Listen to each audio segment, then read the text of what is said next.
Dick, nice to talk. You're one of the first up after 4 months here on High Heat. How you doing today? Okay, pal? We're doing good. We're all a little rusty, I suspect, as we hopefully get back to work here. Yeah, I am very rusty, so for me, it will take a little while. You're the perfect guy to break me in. All right, let's first talk book.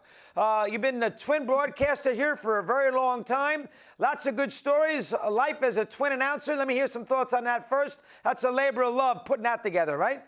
It really was, and I did it in part because this is, now that I think we're going to have a baseball season, this is going to be the 60th season of Twins baseball since they moved here back in 1961. And I'm just barely old enough to remember the first game and the first season that was played in Minnesota. I grew up in a very small town in western Minnesota.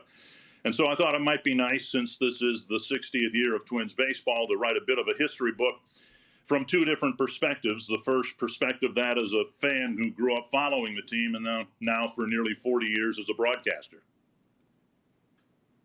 Perfect spot. And, of course, 65 we know about, and the two championships, the way we go. And the Twins now on a good uptick. Before the season started, Dick, we all know they would have been the team to beat in the American League Central. Now a 60-game sprint's a little trickier to sort of handicap every division. What's your take on how the Twins will handle the short season? Are they built for it properly? Don't have to have as much depth? Bullpen? What's your take on the Twins being built here for a short run and a pennant? What's your take on that?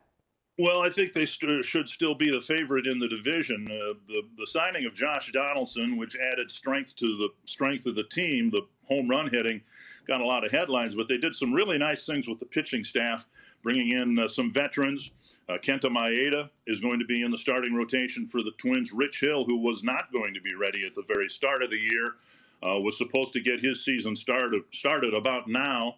Homer Bailey's been added. Tyler Clippard, and I really believe that the pitching staff could turn out to be a strength of this team. But, of course, there are so many variables and so many unknowns about how this is all going to get developed over the course of this 60-game season. You know, the one thing, Chris, about the Twins last year, they were remarkably consistent. They won 101 ball games, hit all the home runs and all that.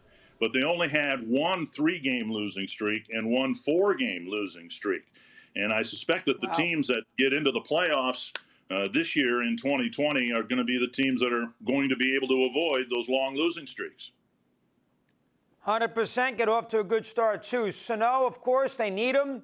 I know he tested positive. I'm sure he's still in some sort of quarantine. Is there a chance that you can get him back pretty quickly into the season? What's the status report with your first baseman? You're going to need him. Let me hear.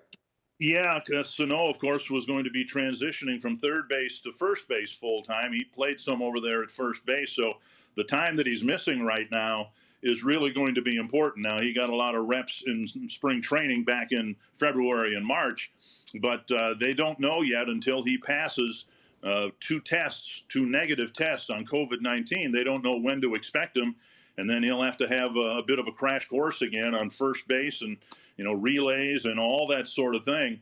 The good news is that they've got, you know, like Marwin Gonzalez, who did some work at first base last year, and some other options.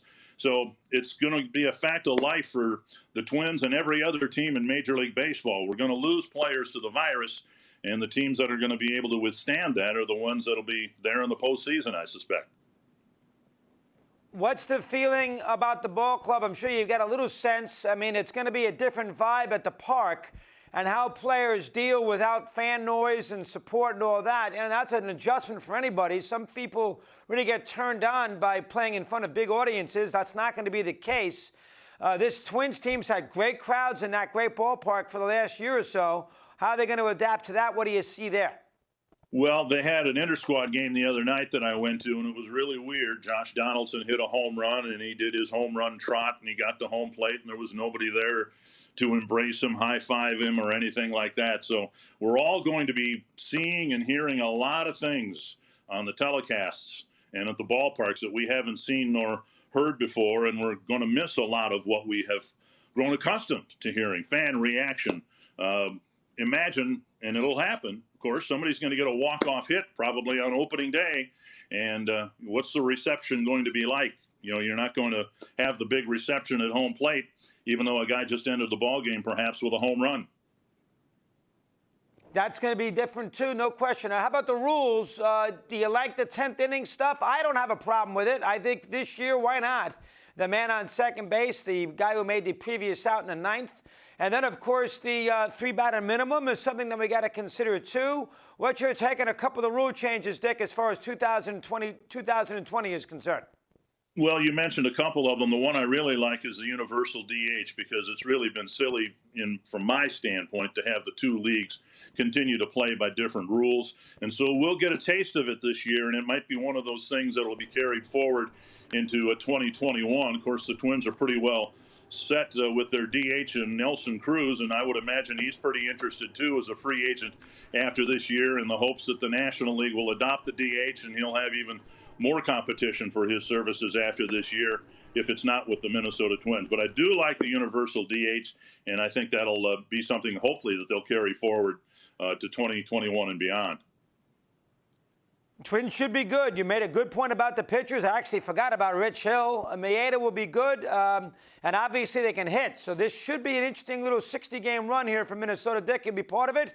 You're chronicling it for us, and it's always good to have you with us. Good job here. Keep up the good work. Thanks for a few minutes. You got it, Chris.